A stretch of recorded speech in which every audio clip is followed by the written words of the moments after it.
You highlight what's going on in the private world. So I work in the media industry, and you can imagine what Leslie Moonves says about bloggers. I'm going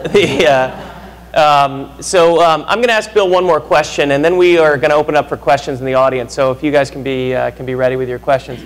Bill, so as you hear this, what do you think this panel is going to be talking about 3 years from now? Well, I actually went out and asked a bunch of people. So let me tell you what the prognosticators say.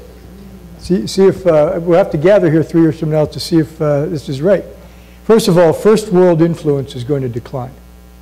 Now let's hope it doesn't mean first world resources, but first world influence will decline. Number two, and Ellen referred to this a minute ago, as uncertain and as unpredictable as all this is today, it's going to be more uncertain tomorrow and 3 years from now. And a lot of this is going to have to do with extreme climatic events. So the climate change situation is going to change the unpredictability of what we're talking about. And there's a lot of unsustainable economic activity going on in very high at-risk parts of the world. Deforestation, habitat reduction, things that are going to cause emergencies. And one question people are asking is, are these slow onset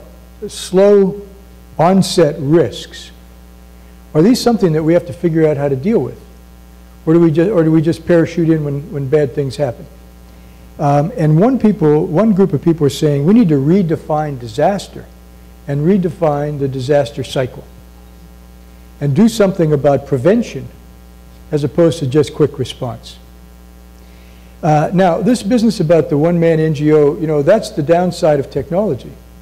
But technology is going to continue to really have an influence. And there are some potential upsides as well. So all this aid from individual citizens, this texting that we were talking about, you know, the American Red Cross was able to raise $35 million for Haiti in 48 hours. And a lot of that money did come through these text messages. Global Giving Donations, this organization, theirs came essentially through Twitter. And this quick response is important because people want to respond quickly. That's in their sense of altruism. They want to respond to what's on the front page of the paper or what's on the headline news that night. Celebrities are able to get their messages out very fast this way. But the downside of all this is scamming. There are a lot of scams that were set up. There are a lot of people that were bilked when this was going on. And somebody's going to have to figure out how to deal with that as well. And then another prediction, Neil, was that the remittances that come from people in the United States, you know, the diaspora remittances, they're going to be every bit as important and are being really facilitated faster now, just like those individual citizens are texting their money in. And if you look at those two things, they're going to constitute more and more and more resources for you all to use. And it may be that that's going to change the whole financing model. And that there's going to be a kind of a household-to-household kind of model set up where a lot of these NGOs and a lot of other people are going to be bypassed. And if that changes, it could really change the roles that a lot of organizations play. So it could be that 3 years from now, we're going to see some big changes. Great. Can we answer any questions from the audience? If you could just move to the microphone, that'd be great. I want to thank all of you for doing this panel. I learned a lot. I'm Raul Singh. I'm a student here at Georgetown University, and I had the pleasure of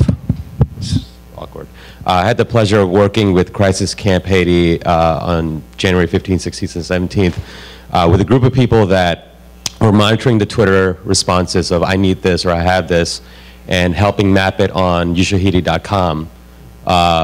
What do you guys see as the element of education or any incentive for people like myself to help out from across the world with technology?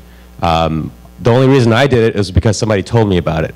But I could see that that weekend would have been a little bit more successful if we had thousands of more people participating. Thank you. That should be you, Neil. Well, I think you hit on how the internet actually works, and it's significantly less controlled, and it is a world where we're communicating on a the one to few basis about important items. And so there is no more control. And I think that is in essence the point. And the friend that introduced you to the issue is the friend that's going to do it the next time, and the circle of friends. It's interesting to see in the circularity also. You pointed out the Red Cross and the $35 million that was raised, largely on a football Sunday and largely through broadcast media, the introduction of broadcast media, and then followed by telethon. And it's interesting to see the impact of the wave of interest among the populace, which basically convinced us to put it on the CBS network. So I think that there is going to be less control. There are going to be single-person NGOs, and you're going to be inspired by your friends, and that's the way of the future.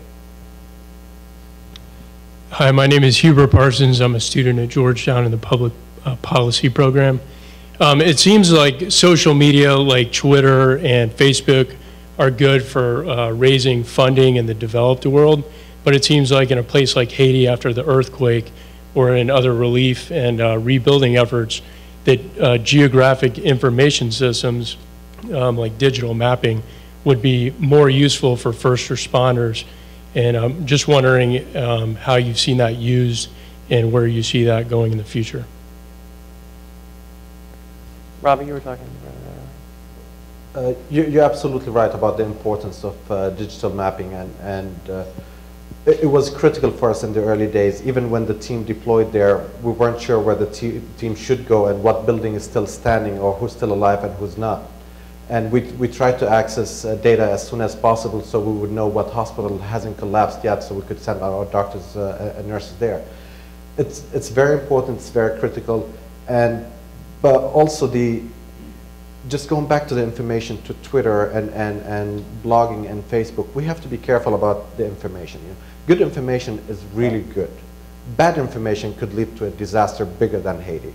And we've seen a lot of bad information. You know, all intents were good, but we've seen a lot of bad information coming out of a disaster just because the person didn't know better.